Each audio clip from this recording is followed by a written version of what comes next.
The idea of harvesting the sun has always captured the human imagination.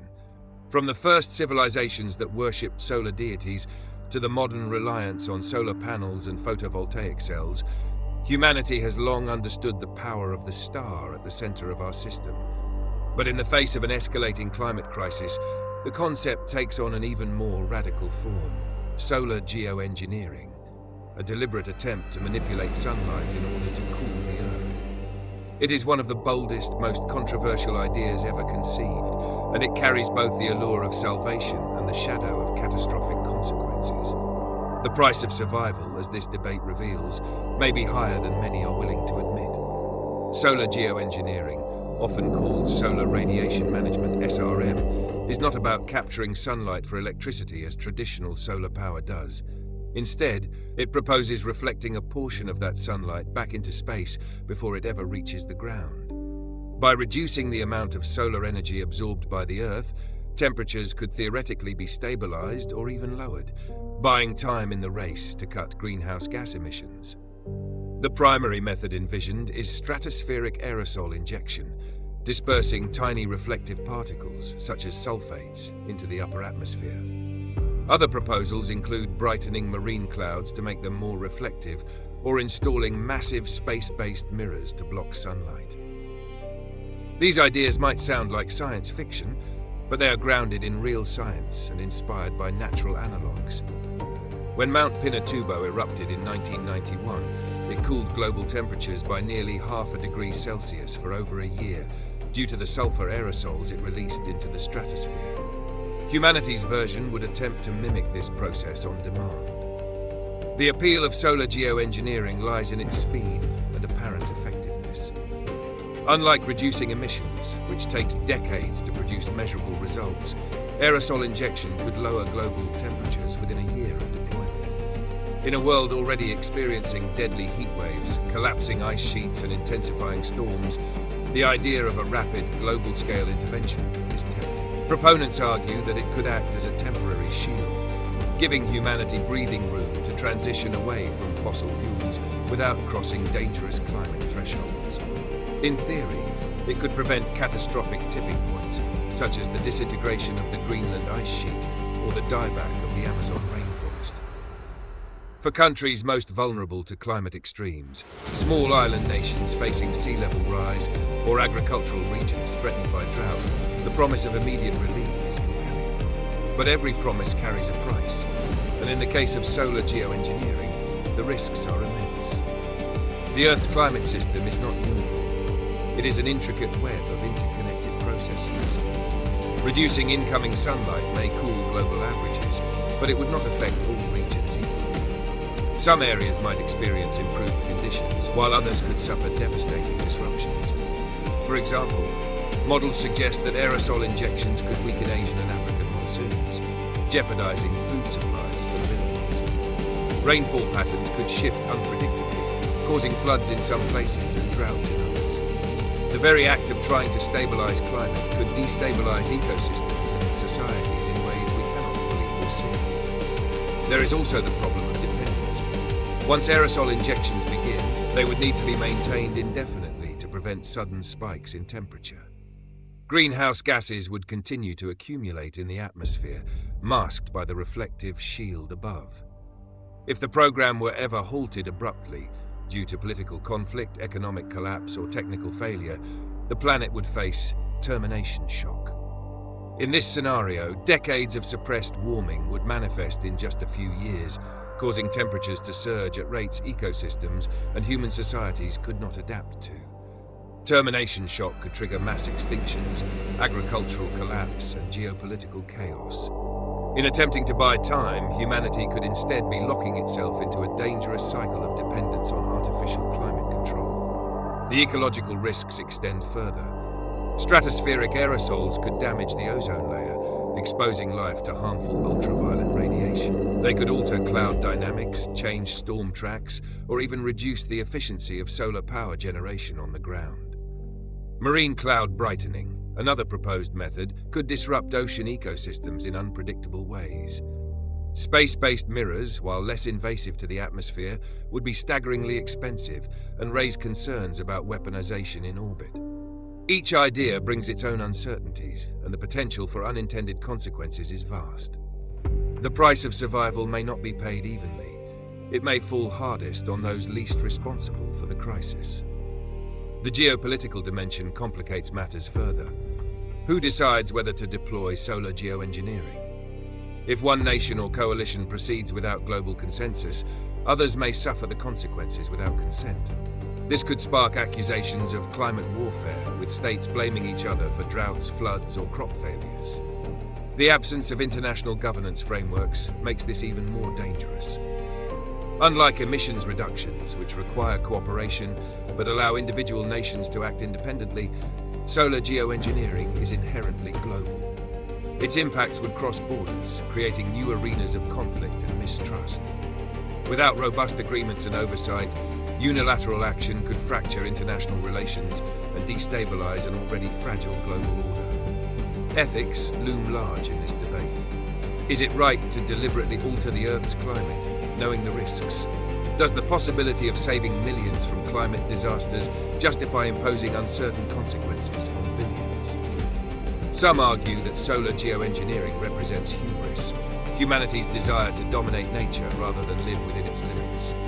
Others see it as a moral obligation, a duty to explore every option that might reduce suffering in a rapidly warming world. These ethical tensions are not abstract. They shape how societies frame the debate and how citizens respond to the idea of living under a deliberately engineered sky. There is also the issue of distraction. Critics warn that the mere possibility of solar geoengineering could reduce the urgency to cut emissions. If policymakers believe that aerosols can cool the planet, they may delay hard decisions about transitioning to renewable energy or reforming consumption patterns. Fossil fuel companies might exploit the technology as a justification to continue business as usual, framing themselves as partners in a geoengineered future rather than as culprits in the crisis. This moral hazard could entangle humanity in a cycle where the root cause of the problem, greenhouse gas emissions, is never fully addressed, while dependence on technological fixes deepens. Despite the dangers, research into solar geoengineering continues. Universities, think tanks, and private companies have proposed small-scale experiments to study aerosol behavior in the stratosphere or cloud brightening over oceans. These projects emphasize research rather than deployment, but they raise fears of a slippery slope. Once experiments begin, the line between research and action can blur. Transparency and global participation are essential, but achieving them is difficult. Public mistrust of governments and corporations only complicates matters further. If people believe experiments are happening in secret, backlash could undermine legitimate scientific inquiry. On the other hand, refusing to research the technology leaves the world vulnerable to desperate, uninformed deployment in a future crisis. The cultural perception of solar geoengineering adds yet another layer. For many, the idea of blocking the sun feels unnatural, even dystopian. Images of a dimmed sky, filtered through human intervention, evoke fears of alienation from nature. Literature and film often depict such scenarios as cautionary tales of hubris gone wrong. These cultural narratives shape public attitudes, making widespread acceptance difficult. Yet others see geoengineering as a natural extension of human innovation, no more radical than other large-scale interventions, such as damming rivers or harnessing nuclear energy. The divide between fear and optimism reflects deeper worldviews about humanity's role in the Earth system. The conversation about solar geoengineering cannot be separated from justice. Vulnerable communities, especially in the global south, often bear the greatest risks while having the least influence over decisions. If monsoons weaken, it will be farmers in India, Bangladesh, or sub-Saharan Africa who suffer. If droughts intensify, it will be rural communities with limited infrastructure that collapse first. Ensuring that these voices are included in decision-making is essential, but history suggests it will be difficult. Climate negotiations have long struggled with inequities, as wealthier nations push their agendas, while poorer ones struggle for representation. Without deliberate inclusion, solar geoengineering risks becoming another form of climate colonialism, where powerful actors make decisions that disproportionately harm the powerless. The economic framing also requires scrutiny. Proponents argue that solar geoengineering is relatively cheap compared to the trillions needed for decarbonization. Estimates suggest that maintaining aerosol injections might cost tens of billions annually. Yet this comparison is misleading. The true costs include unintended consequences, political instability, and ecological damage. Costs that may be impossible to quantify in advance. Framing the issue in terms of affordability risks reducing the debate to a false calculation, ignoring the immeasurable value of stable ecosystems, cultural continuity, and intergenerational justice. The price of survival cannot be measured only in dollars. It must account for the lived experiences of those who will inherit the consequences. In the end, solar geoengineering forces humanity to confront profound questions. Is survival worth the risk of dependence on machines in the sky? Can global cooperation manage a technology with such uneven risks and benefits? Are we willing to accept a future where the very sunlight that sustains life is filtered through human intervention? These questions cannot be answered by scientists alone. They require broad public engagement, cultural dialogue, and ethical reflection. The price of survival may indeed involve manipulating the sun, but it may also involve recognizing that no technology can replace the need for justice, humility, and restraint. As the climate crisis deepens, the pressure to explore solar geoengineering will only intensify. Each year of rising temperatures, each new climate disaster will make the temptation stronger, but the cracks in this vision are already visible. Ecological risks, geopolitical instability, ethical dilemmas, and cultural resistance. The future of solar geoengineering is not inevitable. It is a choice. That choice will determine whether harvesting the sun becomes a bridge to survival or a gateway to collapse.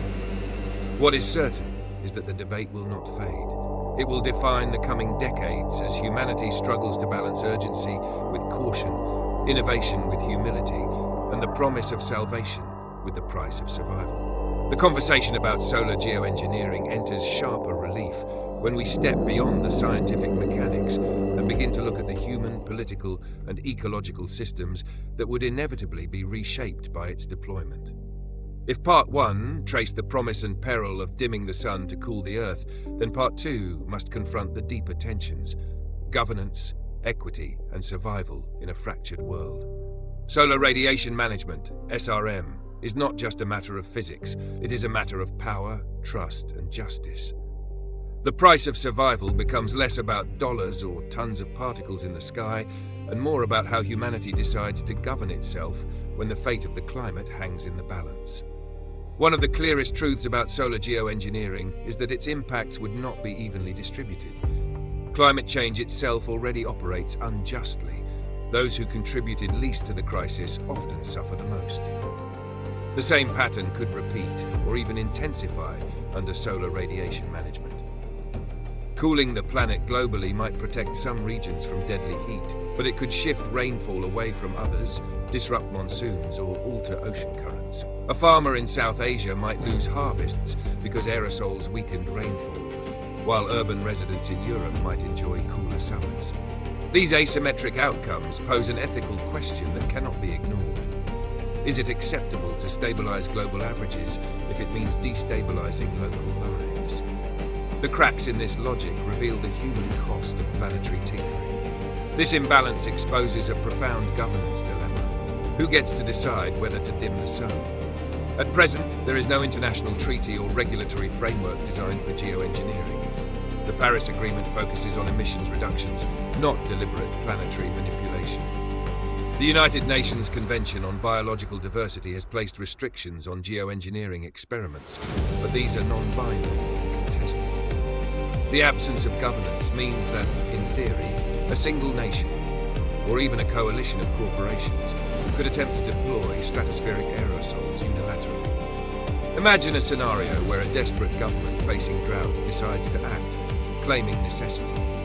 Other nations might blame them for altered weather patterns, sparking conflict. Without transparent, inclusive, and enforceable governance, the risk of unilateral action is large. Solar geoengineering, rather than uniting humanity against climate change, could fracture international trust even further. The potential for geopolitical misuse is equally alarming. Climate systems could become instruments of power. A nation with the ability to control or influence sunlight distribution could be perceived as holding leverage over others. Even if deployment were motivated by altruism, suspicions would abound. Was the aerosol distribution designed to benefit crops in one country at the expense of another? Was it timed to prevent floods in one region while leaving drought in another? The ambiguity itself could destabilize international relations. In a polarized world where accusations already abound over cyber attacks, currency manipulation, and election interference, the possibility of climate manipulation would add another volatile dimension. Wars have been fought over oil and water. Could wars one day be fought over sunlight? Dependency, too, becomes a dangerous trap. Solar radiation management is not a one-time intervention, but an ongoing commitment. Once aerosols are introduced into the stratosphere, they fall out after a year or two, requiring constant replenishment. If the program continues for decades, greenhouse gases will keep accumulating in the atmosphere, hidden behind the reflective shield. Should the program ever stop suddenly, the planet would experience termination shock, an abrupt spike in temperature far faster than ecosystems or societies could handle. This dependency locks future generations into a system they did not choose, forcing them to maintain artificial climate control indefinitely. It also raises questions of intergenerational justice. Do we have the right to bind humanity to a path where survival depends on machines in the sky, with catastrophic consequences if they fail? Economics adds another layer of complexity. Advocates often present solar geoengineering as cost-effective, suggesting that global cooling via aerosols might cost tens of billions annually, a fraction of global GDP and far cheaper than comprehensive decarbonization. But this framing is misleading. The hidden costs include ecological damage, health risks from ozone depletion or acid rain, geopolitical instability, and economic shocks from disrupted agriculture. These costs are diffuse, uneven, and difficult to measure, yet they are real. Treating SRM as a cheap option risks trivializing its broader consequences. The price of survival cannot be reduced to spreadsheets. It must account for livelihoods, justice, and ecological integrity. The ecological stakes are enormous. While stratospheric aerosols might cool the surface, they could damage the ozone layer, allowing more ultraviolet radiation to reach Earth. This would increase skin cancer rates, harm crops, and disrupt ecosystems. Aerosols could also change cloud formation, altering precipitation in ways science cannot fully predict. Marine ecosystems might be affected if reduced sunlight altered ocean stratification or plankton growth. Coral reefs, already stressed by warming and acidification, could collapse under additional disruption. Each intervention carries ripple effects across interconnected systems. The analogy to volcanic eruptions provides clues but not certainty. The Earth is too complex for neat predictions. The risk is that in trying to save the climate, humanity may unravel the very systems that sustain life. Public perception will play a crucial role. The idea of deliberately blocking sunlight is unsettling to many. It conjures dystopian images of a dimmed sky, an artificial twilight controlled by machines. Cultural narratives, films, literature, art, have long portrayed such scenarios as cautionary tales of human arrogance. This cultural resistance could fuel opposition movements, protests, or even sabotage of research programs. On the other hand, in regions experiencing relentless climate disasters, public opinion might swing in favor of deployment, viewing it as a necessary lifeline. The psychological entanglement is clear. Solar geoengineering is not just a scientific proposal, but a cultural story, one that shapes how societies imagine their relationship with the sun, the sky, and survival itself. Research into solar geoengineering is proceeding cautiously, but not without controversy.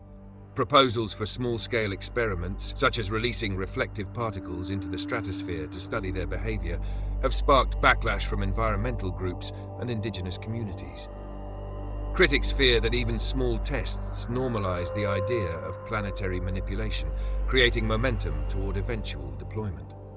Supporters argue that refusing research is reckless, leaving humanity unprepared should desperate circumstances force deployment in the future. This tension reveals a deeper truth. The debate is not just about technology, but about governance, trust, and transparency. Without broad participation and accountability, research risks reinforcing the very mistrust that makes deployment dangerous. dangerous. Ethics cuts through all of these dimensions. The moral hazard of solar geoengineering is real. If leaders believe they can cool the planet artificially, will they reduce efforts to cut emissions?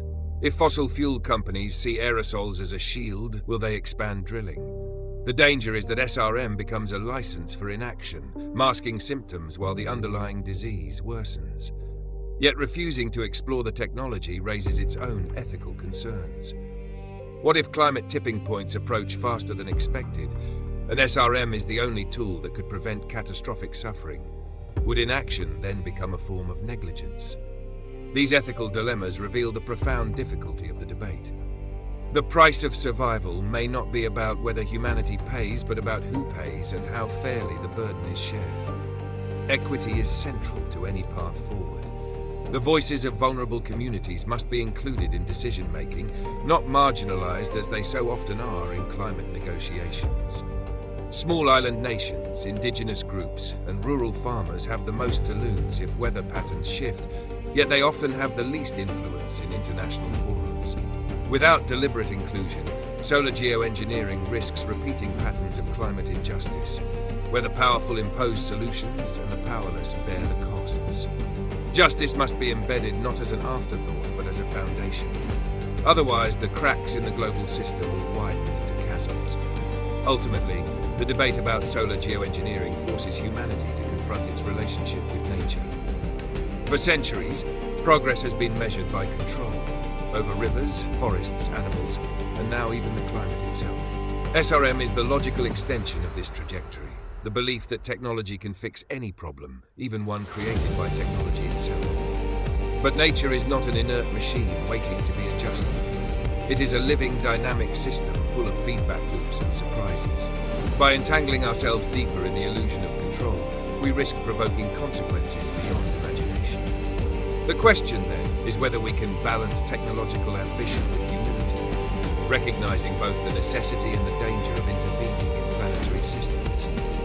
The pressure to act will only grow. As heat waves kill thousands, crops fail, and storms devastate coastlines, the demand for immediate relief will intensify.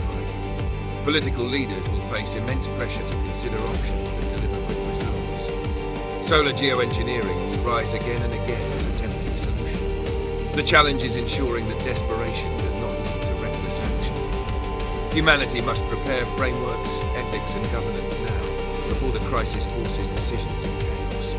To do otherwise is to risk paying the highest price of survival. A fractured planet, politically divided, ecologically destabilized, and morally compromised. The story of solar geoengineering is not finished. It is a test of humanity's ability to govern itself wisely, to weigh short-term relief against long-term risks, and to embed justice in decisions that will affect generations yet unborn. It is a test of whether survival can be secured without deepening the very fractures that brought us to the brink. And it is a test of whether we can recognize that sometimes the hardest choice, to proceed with caution, humility, and restraint, is also the wisest. The price of survival will not be measured only in particles in the sky, but in the values we choose to uphold when the sun itself becomes a subject of human ambition. The exploration of solar geoengineering reaches its most urgent stage when we examine not just the mechanics of reflecting sunlight or the political disputes over who controls the sky, but the broader question of humanity's survival in a world teetering on the edge of collapse. At this point, the focus is no longer purely on theory. The climate crisis is accelerating, disasters are multiplying, and the pressure to act, whether wisely or recklessly, is building. Part 3 is about choices.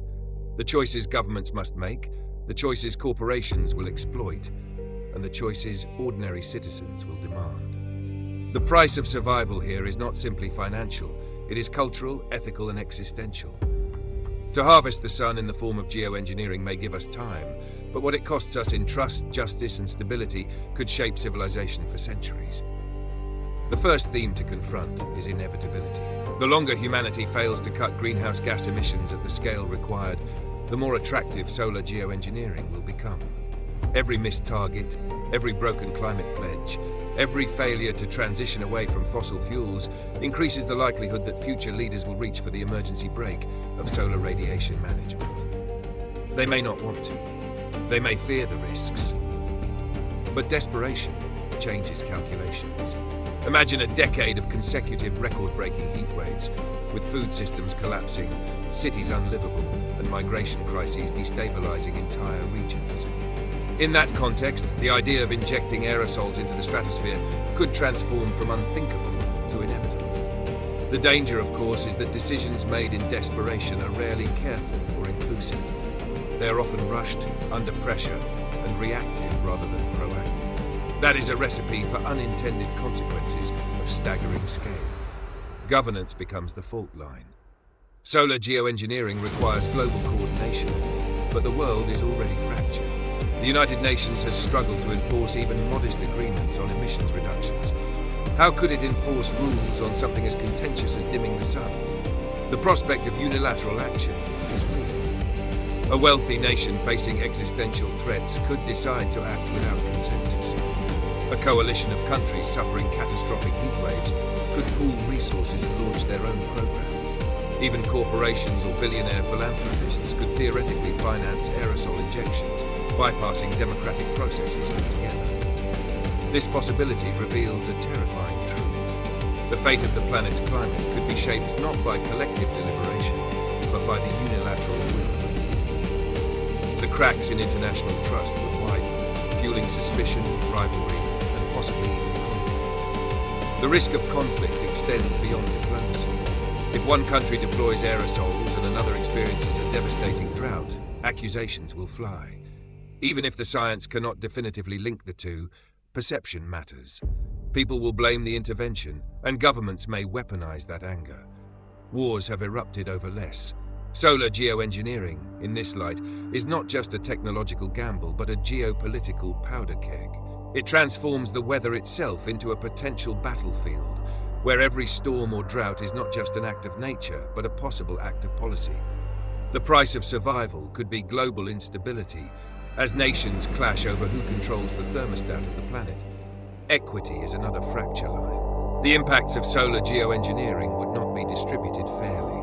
Some regions may cool in ways that benefit agriculture or protect ecosystems, while others may suffer altered rainfall or reduced sunlight. Small island nations could gain protection from sea level rise, but monsoon-dependent regions might lose critical rainfall. This unevenness forces a moral reckoning. Who decides whose suffering is acceptable? Who sits at the table when the trade-offs are negotiated? History suggests that marginalized voices will be excluded, just as they have been excluded from so many global decisions. The result could be a form of climate colonialism, where powerful nations impose their vision of survival on the rest of the world, regardless of the consequences. The ecological risks remain immense. Stratospheric aerosols could thin the ozone layer, exposing life to increased ultraviolet radiation. They could disrupt precipitation patterns critical for ecosystems, from the Amazon rainforest to African savannas. They could alter cloud dynamics in ways that amplify rather than reduce warming in some regions. These are not minor side effects. They are existential threats to biodiversity and food security. And they are largely irreversible once deployed at scale. The price of survival here is the possibility of trading one crisis for another, stabilizing global temperatures at the expense of ecosystems already pushed to the brink. Humanity may find itself surviving in a cooler world, but one where the web of life is fraying beyond repair.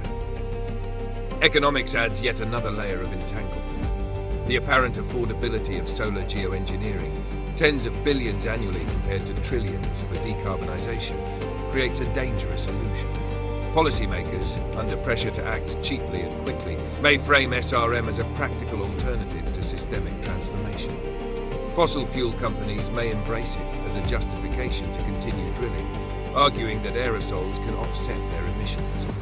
This moral hazard could stall progress on the very measures, renewable energy, conservation, reforestation, that are necessary for long-term survival. Humanity could end up trapped in a cycle where aerosols mask the symptoms of climate change, while the disease of greenhouse gas accumulation worsens underneath. Breaking out of that cycle would become nearly impossible. The cultural dimension is critical to understanding how societies might respond. The idea of living under a deliberately dimmed sun unsettles many people. It feels unnatural, invasive, even dystopian. Literature and film have long warned against such hubris, from myths of Icarus to modern science fiction. These cultural narratives matter because they shape public opinion. If people view geoengineering as a violation of nature, opposition could be fierce. Protests, legal challenges, or even sabotage of research programs can stall progress. On the other hand, in regions where climate disasters are relentless, public opinion may swing in favor of immediate relief, no matter the cost. The cultural divide could mirror the geopolitical divide, with some societies embracing the technology while others resist it, deepening fractures across the globe. Research remains one of the few areas where cautious progress is possible. Small-scale experiments designed to study aerosol behavior or cloud dynamics could provide critical data. But even research is fraught with controversy. Environmental groups and indigenous communities often oppose such experiments, fearing they create momentum toward eventual deployment. Transparency, accountability, and broad participation are essential to building trust. Without them, research risks being perceived as a covert step toward planetary manipulation. The irony is that refusing research entirely is also dangerous. If humanity reaches a future crisis without the necessary knowledge, desperate leaders may deploy solar geoengineering blindly, increasing the risk of catastrophic outcomes. The ethical dilemmas are profound. Does humanity have the right to deliberately alter the climate, knowing the risks? Is it more ethical to avoid intervention and allow climate disasters to continue, or to intervene and impose uncertain consequences on billions? These questions cannot be answered by science alone. They require moral frameworks that account for justice, intergenerational responsibility, and respect for nature. Yet history shows that such frameworks are often neglected in favor of expediency. The danger is that ethical reflection will be sidelined as leaders prioritize immediate survival. In that scenario, the price of survival becomes not only ecological or political, but moral. The erosion of humanity's capacity to act with humility and restraint. The urgency of the climate crisis makes all of these dilemmas sharper. Each year of rising emissions, each catastrophic wildfire or flood, pushes humanity closer to the edge. The temptation to deploy solar geoengineering will only grow stronger.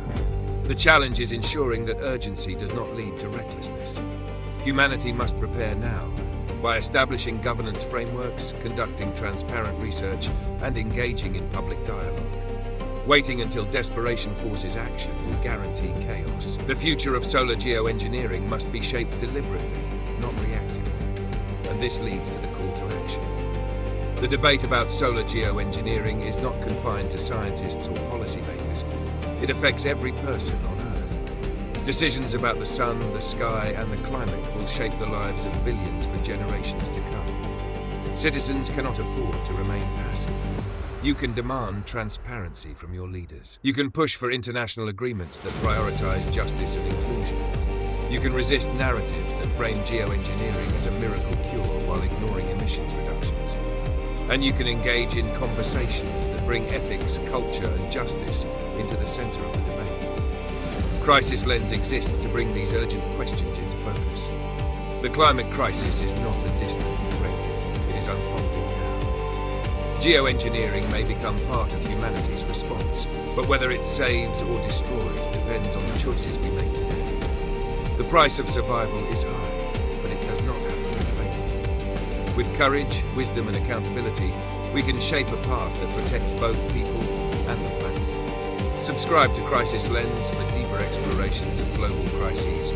Share this video with others who need to understand the stakes, and add your voice to the growing conversation. The future of sunlight itself may be at stake, but together we can ensure that humanity faces this challenge not with hubris and recklessness, but with the humility and wisdom survival demands.